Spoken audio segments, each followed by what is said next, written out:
Hey, welcome back to A Shark's Perspective. So I've been speaking recently at several gigs about podcasting, due specifically to the success of the show. However, I was podcasting nearly 10 years ago, so this has been a medium that I've really embraced for a lot of reasons. One of the things that's bothered me is that so much of the bad advice that I've seen is to take that same kind of cookie cutter formula and replicate it over and over again. And then people get bad shows that fail to resonate, get tired of producing, or fail to focus on the listener. So we need to make some changes. Evo Terra is a podcast strategist, the author of Podcasting for Dummies, the host of podcast Pontifications, the president of Simpler Media, an OG podcaster who had the 40th podcast ever, and he's on a mission to make podcasting better.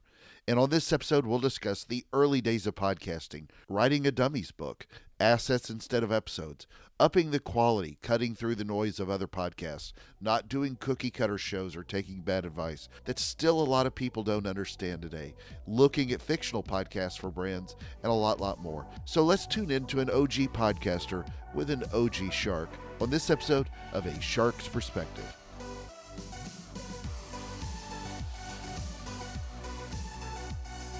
All right, Evo, thank you so much for joining us today on A Shark's Perspective. If you would tell us a little bit about your career and your background.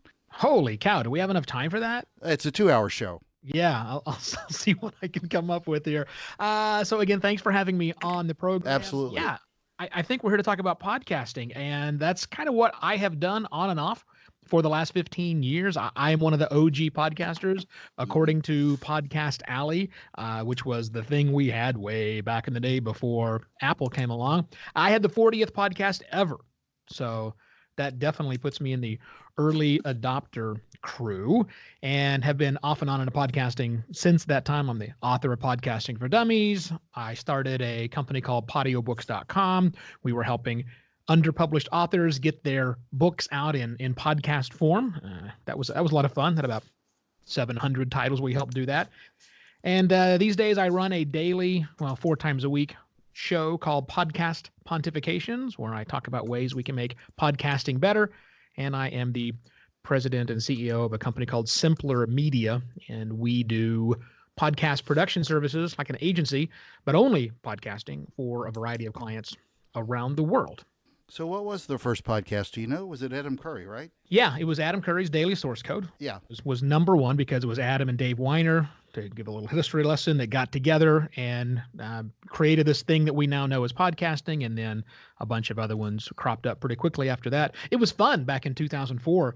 People say, well, who was listening to podcast in 2004? And I say, all 40 of us. Yeah. All 40 of us that had a show. Yeah. We were all listening to everybody else's show in the early days saying, gosh, wouldn't it be great if other people started doing this too? Yeah, and sadly, for a lot of podcasters who want to just podcast, I think that's the extent of their audience. For me, my own journey, I did radio for a lot of years. You said you've done radio as well. But even at that early era, what did you see in podcasting that made you jump into it? So I had been doing internet radio since around 2002. Yeah. That's how I got started. A friend of mine fancied himself an author and started a radio show where he would interview science fiction authors. I think I joined him on episode 8. And we just did that. We were just calling up random authors, some underpublished authors, but some actually big name authors. Like I've interviewed Arthur C. Clarke. I've interviewed Ray Bradbury, pretty big names like that. No but most of them were really underpublished authors, but it was a lot of fun. You know, this was pre-Amazon Kindle. There were no ebooks at the time. And so our show was one of the few places where authors who wanted to market their own books could come and talk to people who wanted to hear an author talk about his or her own book.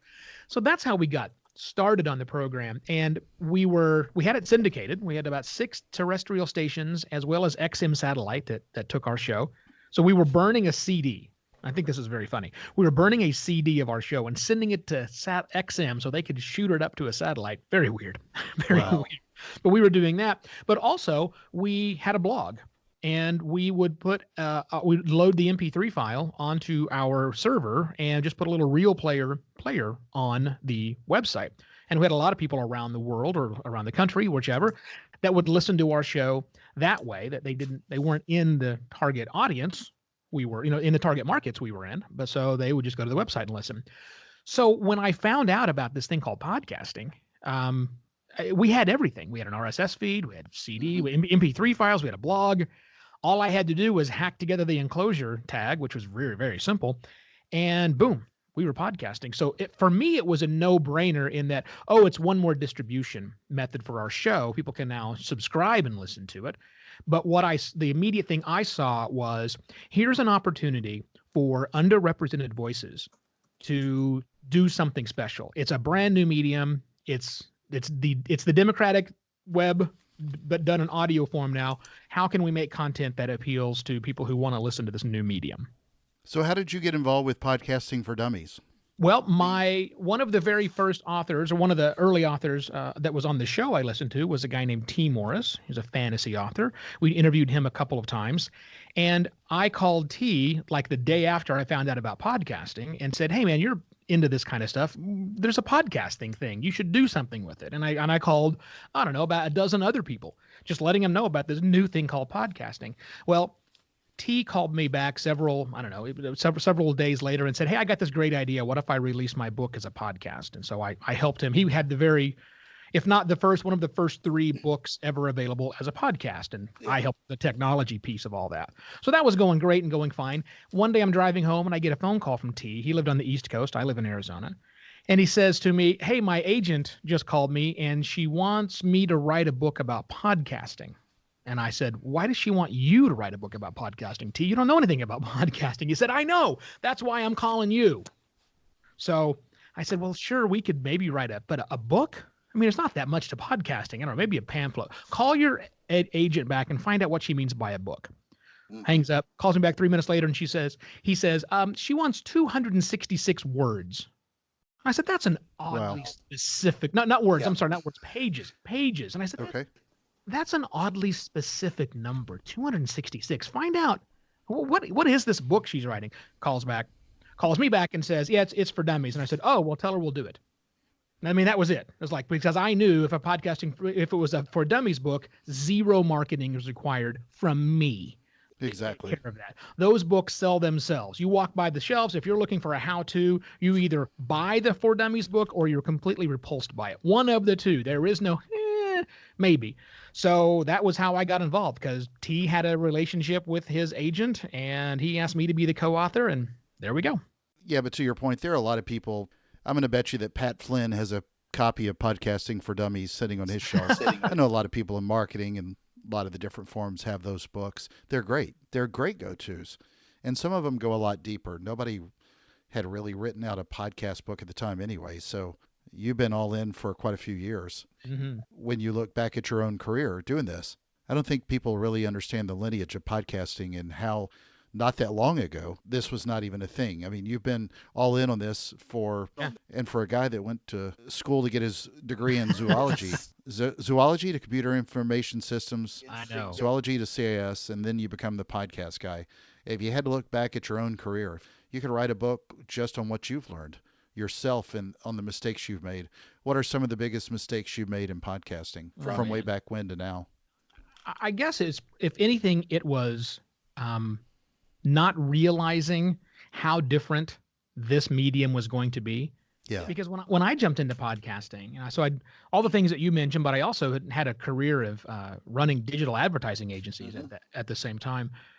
So when I jumped into podcasting, it was simply a distribution method. We were already producing content. And so now let's just redistribute that content through another channel. But what we have seen over the last 15 years is that podcasting is making it possible to do things that other medium can't.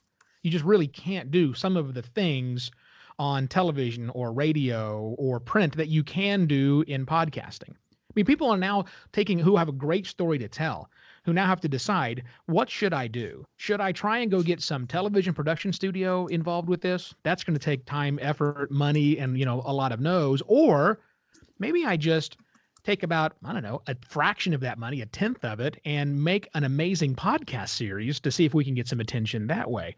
That to me is what's so exciting with podcasting, is the creative output people are coming up with to make brand new things that really wouldn't work anywhere else today.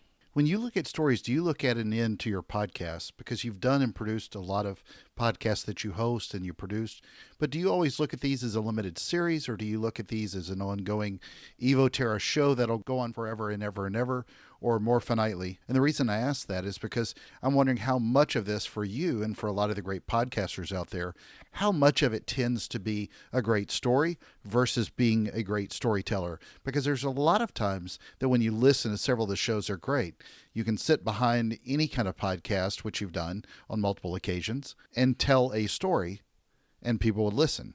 Or for a lot of people, they dive into too heavy into the specific types of content, and sometimes those have an end, if that makes sense. Obviously, a crime story or a lot of crime stories, those live on in a shorter term series, but crimes go on and on and on.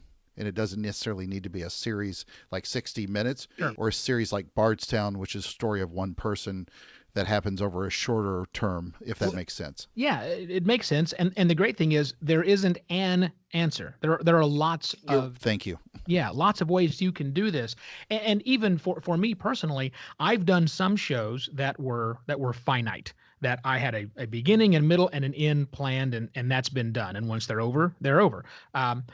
Also, I've done the show I'm doing with Podcast Pontifications, the show that I do, every Monday, Tuesday, Wednesday, and Thursday. There's no end in sight with that because when is podcasting going to reach the perfect future? Never, like anything. So Right. That's a perpetual show. But then also, when my wife and I left the country in 2015 just to travel the world for a year, and then decided to stay gone for another 3 years, we continued to evolve the show we were doing at the time.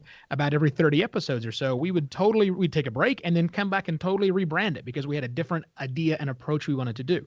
Again, that's something that this amazing medium called podcasting will let you do. You can have it ongoing. You can have it very finite. You can have it blocked up and try something new every 12 to 15 or 30 episodes. It's entirely up to you. There's no right or wrong answer. What makes sense to you, what makes sense to your audience, and here's the important part, what can you do?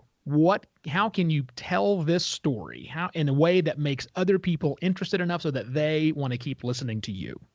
So you do something that you mentioned earlier. You produce 4 shows a week, and I've produced as many as 4 shows a week. I've got one that I'm about to drop that's got several more episodes that happen all at once, and I'm about to put them out. But I'm curious, how do you look at the frequency? Because you can listen, obviously, to your audience and the feedback you get from them, but you've also got an idea how in your mind, how often Evo wants to publish a podcast.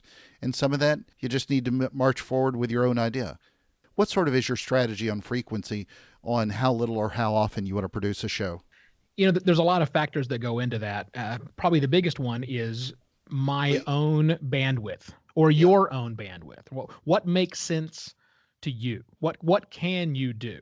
Do you have time to put together a daily show? If you don't, then don't even worry about doing a daily show. If you really can't commit, that little 10-minute show that I do, Kenneth, takes me 3 hours per episode.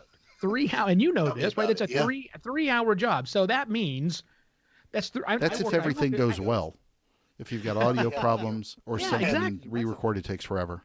And that's what I want people to understand is there's a misconception, especially by the non-podcasters, but even by a few podcasters as well. This misconception that there's a correlation between the amount of time it takes to listen to an episode to the amount of time it takes to put together an episode. And they're not. They are vastly different things. But you were asking the question about how do I determine the right frequency? So again, the first part is all on me. What can I do? The second one is how fresh is the content going to be? Do I have enough content to do a weekly, bi-weekly, fortnightly, whatever we're going to use there, every month? How often is stuff coming up? A lot of it has to do with the competition. I mean, if I wanted to do a once-a-month show about podcasting, there are already weekly shows about podcasting. Exactly. So now I'm behind the curve automatically. So I need to understand what the competition's doing. And then I guess the smallest number I worry about too much is the audience. Because I can ask my audience what they want, but those are people who are already listening to me. And one thing I have learned over helping other people with their podcast for 15 years is that when a podcaster goes to their audience and says, "What would you like from me?" the audience answer is always the same. They say, "I would like more." I would like longer shows. I would like more frequent shows. More, please is always the loudest voice, which means you really can't listen to that because those are your hardcore fans. And that's great. Your hardcore fans will listen to you for whatever you're doing. I like to think about who's not listening. What about the 75% of the population who hasn't yet got the podcasting bug? Mm-hmm. What kind of content, at what frequency, and at what length can I put that together that is attractive to them to maybe bring them into podcasting via my show? What do I got to do that way? Well, I get plenty of advice, as I'm sure you do, even with your clout, but I've gotten plenty of advice on my show. It's funny. I never got advice when I was on the radio, but I get it. Everybody gets advice. Everybody's got an opinion on podcasts.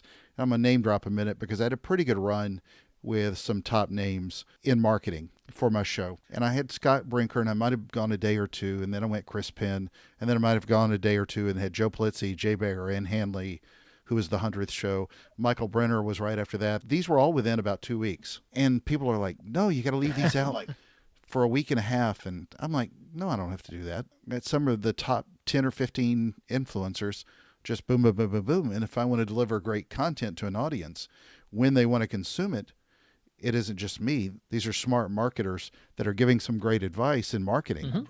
I'm pretty content with putting those out as often as I can get the right kind of content. This is going to be one of the ones that, because of your name and stature, love to post this in 2 or 3 times. And people look at the medium wrong and think this is a radio show and we're going to get a 1 share and it's all going to happen from 3 to 5 o'clock on a Tuesday. Right. And that's not anything like that at all.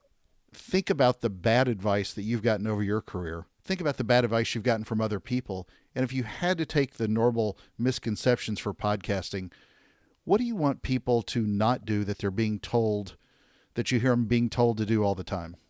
Well, I think you hit on it just a moment ago, Kenneth. There's something I want to talk about is this idea of, well, the idea that I would talk about that. So let's say that you get Jay Baer on the show, right? And Jay's going to talk about all of his great, content marketing stuff and goodness. That show is not just valuable the day you release it. Yeah. Or the week you release it. That's still good information. Unless Jay was talking about the benefits of Google Plus, that's still valuable today. In October of 2019, that's still good content. So the thing I try to tell people is, yes, you may have a weekly show or a daily show, but unless it's a news program, unless you're talking about something that happened right now, you should really not be thinking about episodes, and you should start thinking about assets. Right? An episode is just the next thing that comes. So you go to someone's podcast blog, and like most podcasters, heck, my podcast blog, we just present the content in reverse chronological order as any other blog would be. But that's not really good. That's not a great thing. The most recent show isn't the show that many people should listen to. I mean, I have no idea what you want. But if we start thinking about things from an asset level, and that's what I try to do with my show, I try to make it an asset, something that is going to be valuable from here on. Just like I would if I was trying to create content for a website, create content that's a book. I want it to have a shelf life that is long. I don't want very narrow shelf life. And a lot of times when we think about podcasting, from the way that we come up with our content to the way that we name our episodes to the things we talk about on the show, we make them too timely. And we're not thinking broadly enough. And I think I fought that hard thing. I fought that more than anything else. Just the concept of time is pointless when it comes to a podcast episode. I want the content when I want that content, when it makes sense to me. So don't tie it to a certain calendar time. Yeah, it's fine. Have your holiday episodes, and that's all fine. But make sure that the content, at least for most of your episodes, is something that is accessible to people later on down the road. Yeah, I could not agree more. And I've had a few with Guy Kawasaki and Martin Lindstrom on the show. And when I interviewed in particular, when I interviewed the two of them, I wouldn't care if it was 2001 or 2050. Their advice, it would be apropos whatever the date on the calendar was. Right. There are a lot of folks out there like yourself that are at that level that know how to help fix what so many people are giving bad advice on every day, especially with podcasting. So what are some of the other things that you think of on your mission to make podcasting better? What are some of your best practices and tips? And I hate even using that phrase on the air, but if anybody's going to start a podcast, where do you sort of start off with what they need to know the most and where their focus should be? So I'm a big fan of doing as much as you possibly can, right? Put more effort is almost better than less effort. Not always, and I'm not saying more is bigger or better, whatever, but it's definitely different. It allows you to do more things. So one of the first pieces of advice I give to people when they come to me is I ask them to take a real hard look at what other content is available. Because when I got started in 2004, none of us knew what we were doing. Okay, Yeah. we had a leg up with my show because it was a radio program, so we had high quality mics, we had good equipment, so our show sounded good from the moment that it dropped. Sure. We didn't have audio challenges, but for the vast majority of podcasts, for the first 3 or 4 years of podcasting's life, was recorded with the onboard microphone in your computer, the cheap Yeti Snowball, the Blue Snowball mic we had, or headset mics, all this stuff. That was how we got started because it didn't really matter. It truly was a situation where content really won out over the overall quality. But here's the thing to remember, though. Today, 2019, there are like 750,000 podcasts available. Mm-hmm. And those that have come in the last 5 years tend to be, not always, tend to be much higher quality. And so the consumers of podcasting, as more of these people have coming into the market, brand new, never listened before, they're gravitating towards things that sound amazing. Good content, don't get me wrong, it's got to have good stellar content, but it just got to sound rich and full and wonderful and masterful.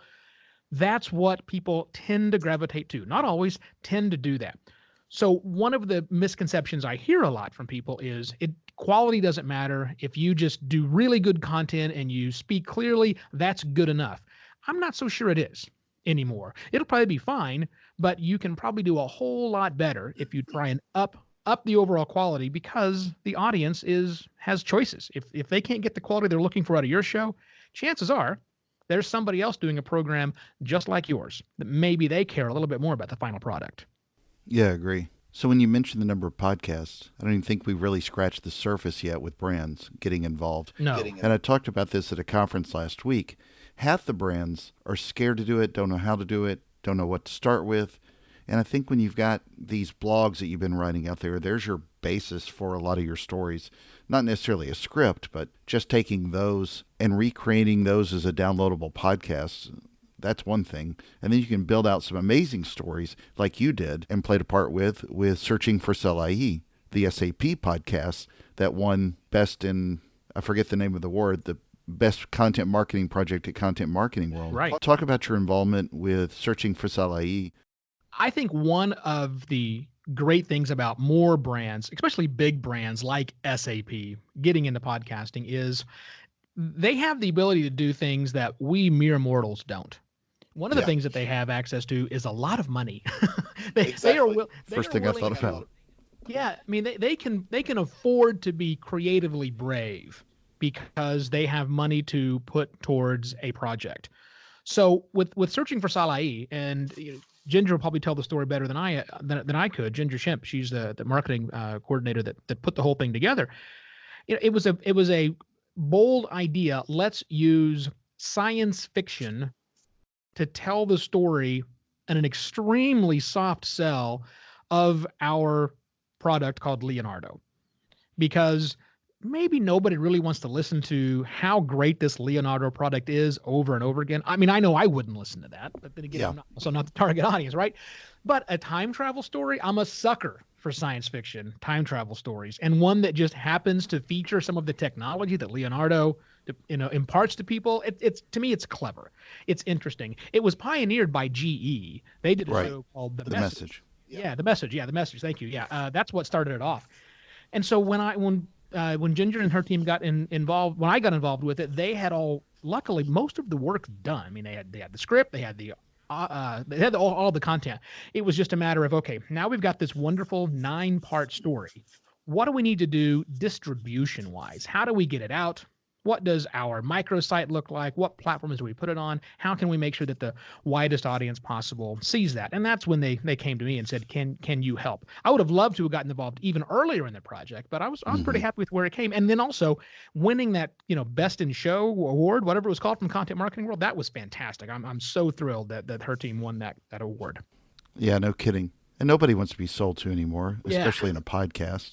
I've worked with some brands who are putting together an initial podcast strategy. They basically thought, can we just go advertise on Stitcher or something like that? And that's a podcast strategy. But it's still the same ones that suffer through lack of a better phrase, shitty content. And I don't think they still understand what the medium can do. And maybe we've skipped too many generations behind the old shadow nose type radio shows, but it somewhat reminds me of a lot of that. But I think podcasting for a lot of people is still hard for them to think fictionally for brands, and that the only ones that they do know are the people like you or some of the major names producing these out there. And they're too scared to position themselves as thought leaders. Yeah. And I just think we've scratched the surface with what they can do. I think you're onto something there, Kenneth, when you talk about being a thought leader. And when brands do call me and say, quite often when they call, say, we have an idea for a podcast, can you help us enable it? And my answer almost always is yes, right? But when I do get the opportunity to talk with them earlier, and I will ask those questions, what is it you're trying to achieve? What are your business goals and objectives that you're trying to do? And oftentimes with most businesses that I work with, they're not really tied to a specific business goal other than making sure that they or their company are seen as thought leaders. Mm-hmm. They want to say, these are the smart people we have working for us. These are the smart ideas that we have. That to me is a much more interesting conversation, because now it can be, all right, we're going to use this thing that gets pushed out to people's cell phones. What we put inside of it is our own thing. Yes, it can be an interview show. That's one option. Or we can go the far and extreme and make a science fiction show. Or we can do lots of things in the middle. What if you did some day in the life type stuff? What if you chatted with your customers that are that are really the people that are getting the benefit of the things that they do? What are the highlights and elements of your brand that we can put forth in an audio product that people would love to listen to without being sold to, as you said earlier? Yeah, and even when you look at the quality for searching for Soleil and with the message, which is great, those are just the start. There's going to be something that you're going to be involved with later on that we're almost going to get to the point where some of these shows are going to be so good that brands are going to be worried that the podcast trumps the product or the service that they're selling, because it's gotten to be, as they get louder and put more money behind this, the promotion of a soft sell type product or service. Maybe they want to sunset a product or service in a year or two, and that's going to be interesting. But that content can live forever, and it's not married too much to a product or service. And I mean, nobody's going to hear that podcast and automatically think I've got to go buy SAP's product or G's medical device. So that's a good day that'll come. When you look at podcasting today and where you'd like to see it go, what worries you the most about podcasting?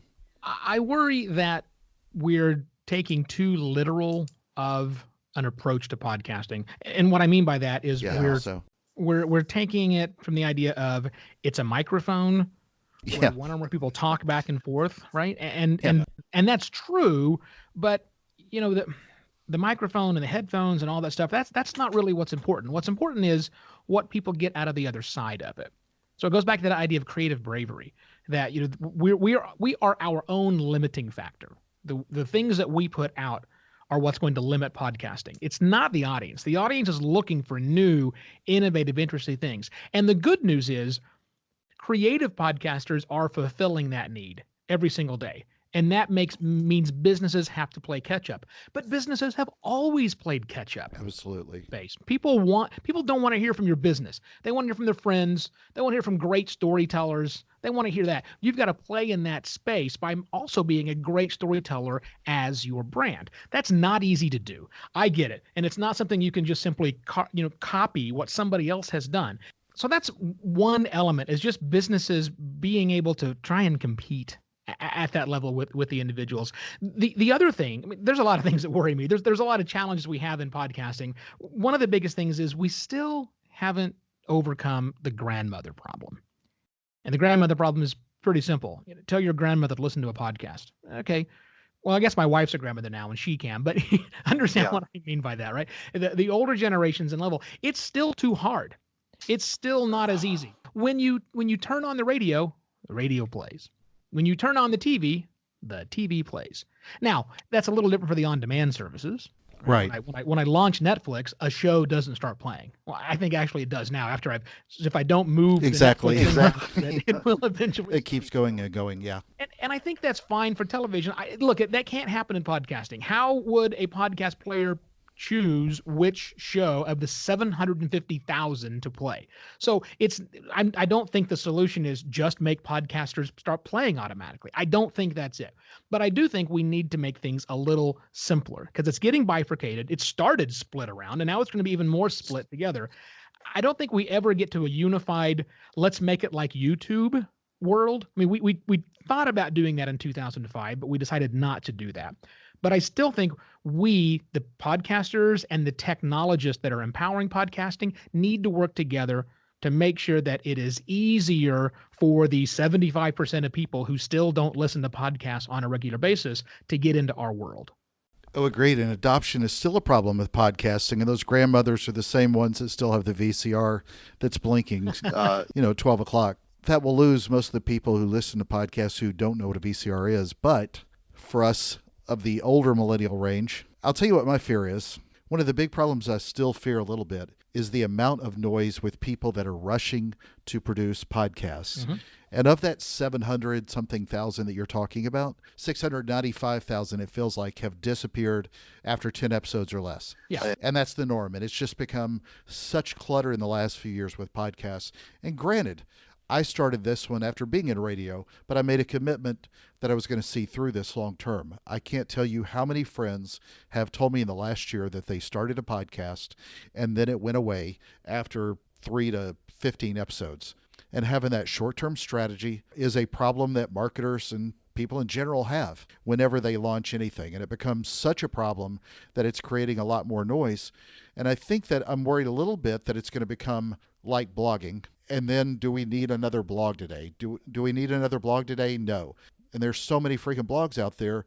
From an SEO standpoint, obviously you need a blog. So I think part of that is what I see as some of the problems, but a lot of it also comes from bad advice from people pushing podcasts into a format that they think is that they know because they read it somewhere in a blog, and then they don't get advice from people like you, and they get the wrong advice, and then it becomes some weird cookie cutter approach that people don't listen to, and then it just becomes noise. So that's, part of my concern with how we do this. They don't focus on the content and the listener first and have a long-term strategy, just like with any other form of marketing and advertising, podcast, radio, or TV, then sure, it'll fail. But it's sure creating a lot of noise right now from a traffic standpoint.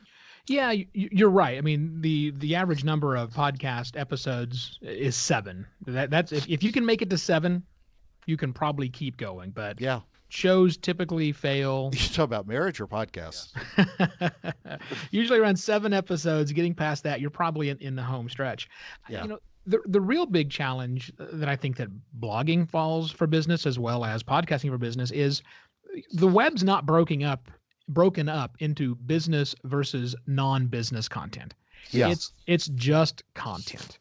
And that means there's plenty of rooms for companies like Google to help cut through that noise and to help people shuffle through and find just the things that they are looking for. Because that level of noise that you're talking about, that's not going away. This is a democratic medium. It's cheap to free to get started in this. And so people will always play in that space.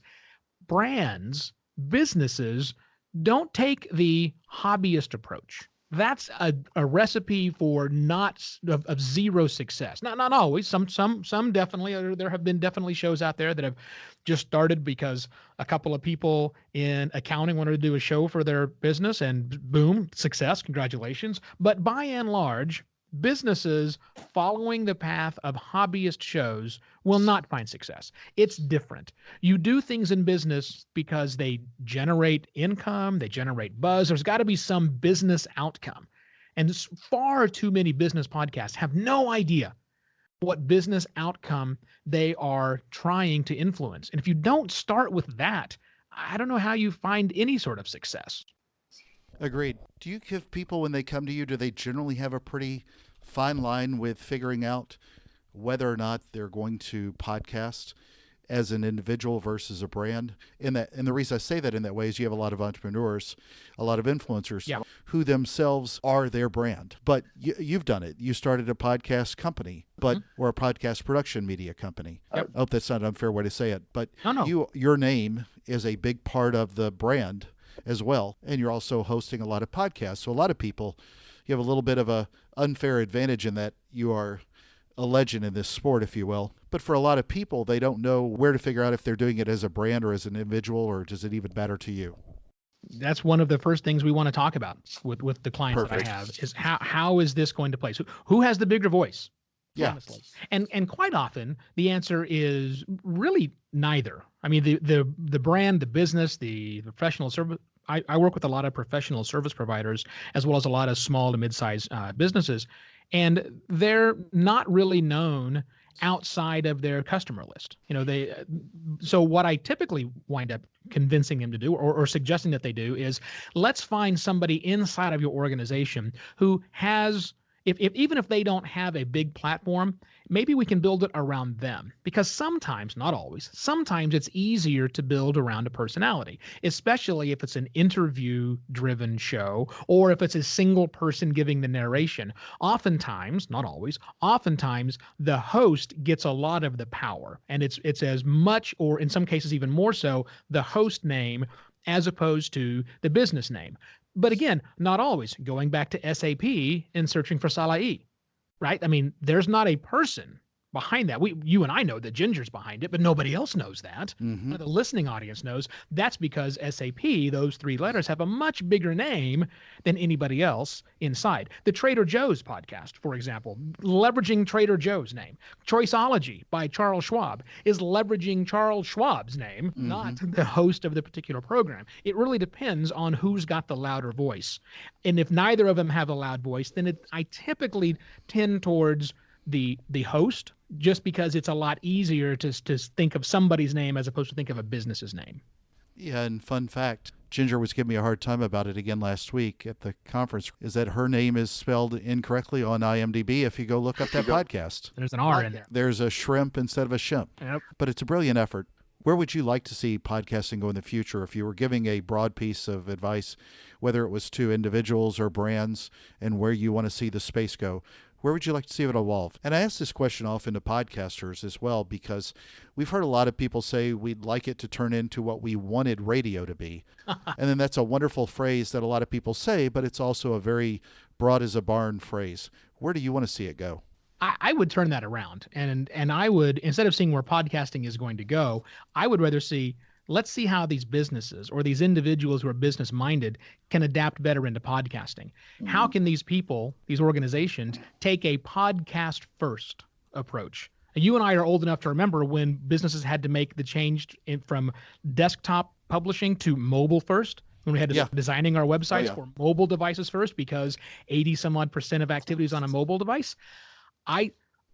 If I have a preference, I would see podcasting going that way. I would see to where instead of only 25% of the people listening, that continues to grow and grow to where more than half are listening on a regular basis, almost forcing every business, and I'm using superlatives on purpose, almost forcing every business to have a podcast, and therefore have to have a podcast first strategy. So I don't think about, oh, I got to put something in my newsletter. What should I tell you them? Or, oh, I need to put something on my blog first. No, the first thing is I've got a piece of information. How can I first communicate this to my most important audience? And that's the audience who listens to my businesses or my brand's podcast. That's interesting to me. So where do you look at monetization with podcasts, especially for individuals? Does that overly concern you, not concern you at all? Or is that something you see as a huge untapped golden opportunity? Because obviously the ad money is really starting to flood in. It's what makes me a little bit nervous of how corrupt, and I use corrupt in italics, small font, lots of big air quotes around it. But do you look at the monetization of podcasting as being a good thing, a bad thing, or does it matter?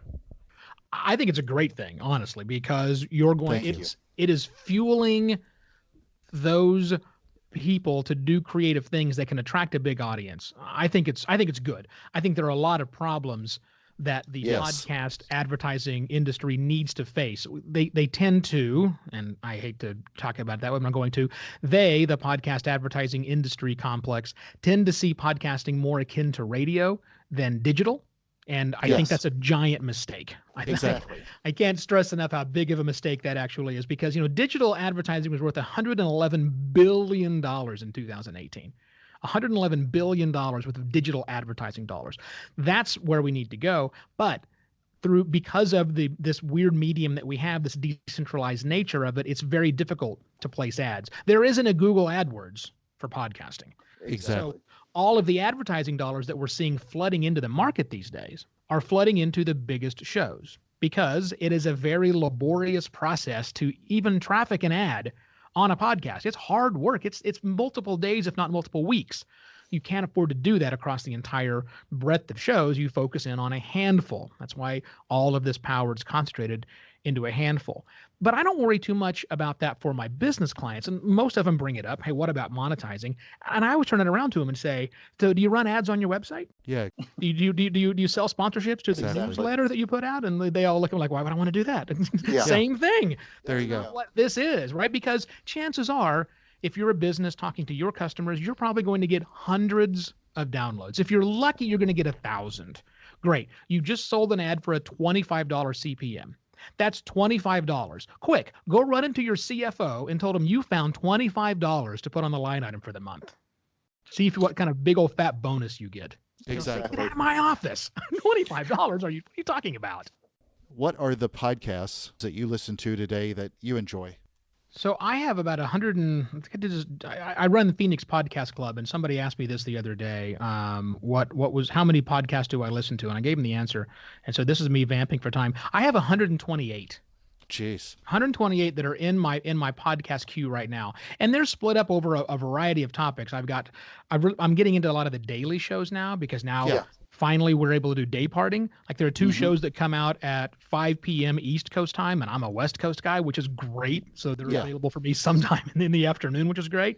So I listen to a lot of those. I listen to a lot of Brainiac style shows, things that make me think about, a huge number of storytelling shows. And then I've got an entire list of things that I'm just trying out to see what they're actively like. But the shows that really are attracting my attention these days are the types of shows that, as I think I said it earlier, that there just wouldn't be possible to do the kinds of shows that I'm impressed with, in another format. So I'll give you a couple of examples. One is called the Anthropocene Reviewed, and it is a review show. John Green, author, he reviews two aspects of living in the human-centric world, and then he rates them on a 5-point scale. It's well researched. It's just him doing a monologue, but it is wonderful and amazing because it's just so smart. And he would have no other outlet. I mean, I guess he could do a radio show with it, but the length varies, and it just kind of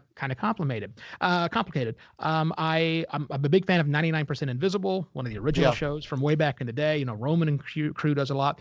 You should be listening to 20,000 Hertz, which is an amazing show that's all about the things that make noise in our world. We live in, podcasting, for example, is one of those. 20,000 Hertz is the upper limit of human hearing, but it goes into the design of sound in our world, in our businesses, and all that's around it. That's wonderful.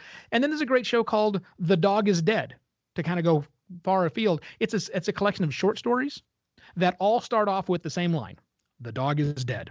And then a story continues, and they're all intertwined. There's a master, or kind of a bigger arc that's happening there underneath it. And again, these are things that just couldn't find a venue anywhere else other than podcasting.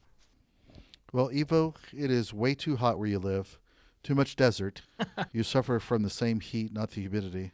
I'm going to guess that you haven't been asked this on other podcast interviews, and you haven't asked this of anybody, but you're on a shark's perspective. What is your favorite shark and why?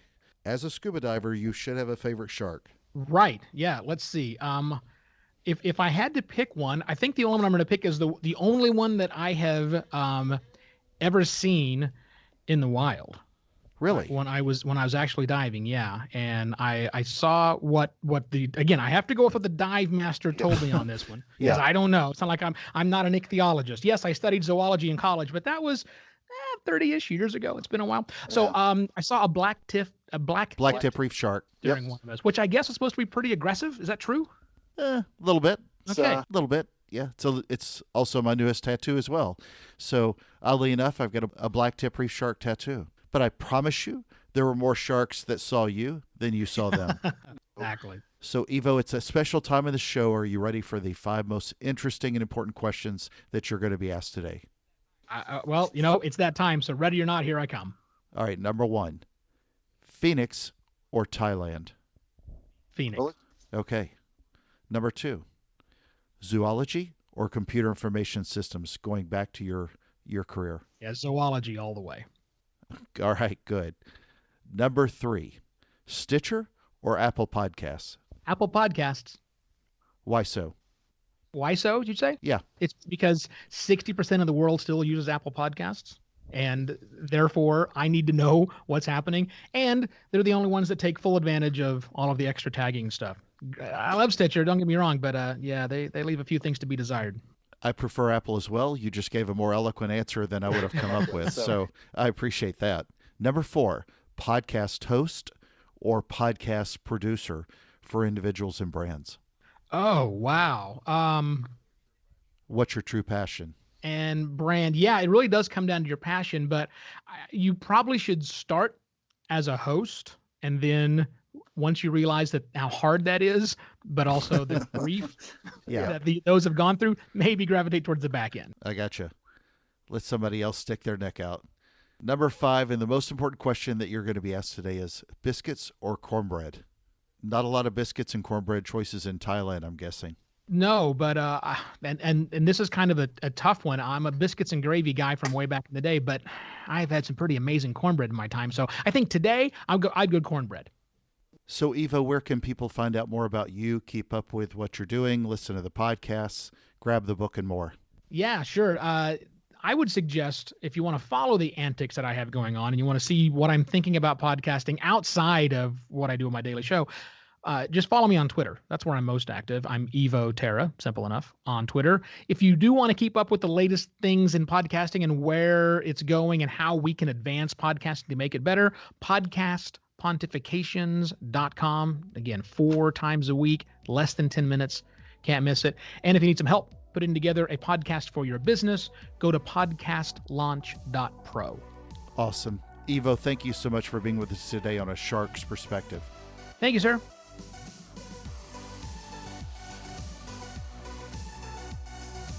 So there was my conversation with Evo Terra, a podcast strategist, the author of Podcasting for Dummies, the host of podcast Pontifications, the president of Simpler Media, an OG podcaster who had the 40th podcast ever, and he's on a mission to make podcasting better. Let's take a look at 3 key takeaways from my conversation with him. First, you've got to realize how much different this medium can be. I say it all the time, and he just said it well. I'm paraphrasing here, but not how it is today, but how different it can be in other forms, especially in marketing and advertising like we do in print, TV, and radio. You need to understand that there are no gatekeepers today. It is the wild, wild west, but typically people are getting bad advice on what to do. Amazing point that goes to all content producers, and I love this quote, it's entirely up to you. There's no right or wrong answer. What makes sense to you, what makes sense to your audience, and here's the important part, what you can do. How can you tell this story in a way that makes other people interested enough so that they want to keep listening to you? Whether you're looking at the content, frequency, or whatever, just remember how important the listener's ears are rather than just the words you want to say that come out of your mouth. It's not about what you want to say as much as it is what they want to hear. Second, whether your brand is you or a corporation or LLC or a 501c3 or whatever, spend some time focusing on what you really, really, really mean about thought leadership. Thought leadership is not just how your experts are smart.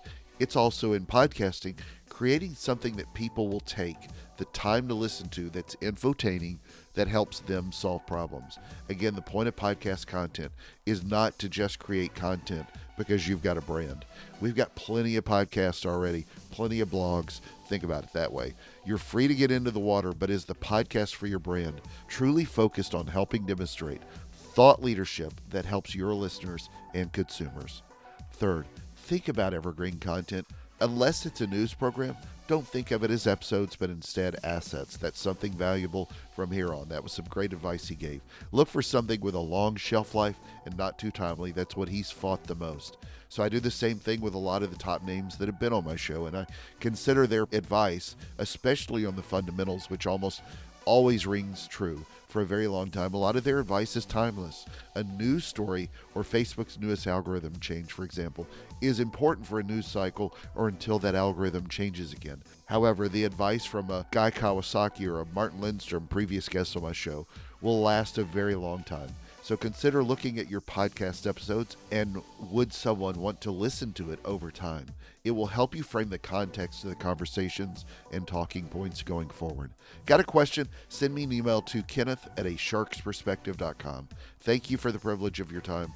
And look, God gave you 2 ears and 1 mouth, so even when thinking about podcasting, use them in that order. So join us on the next episode of A Shark's Perspective.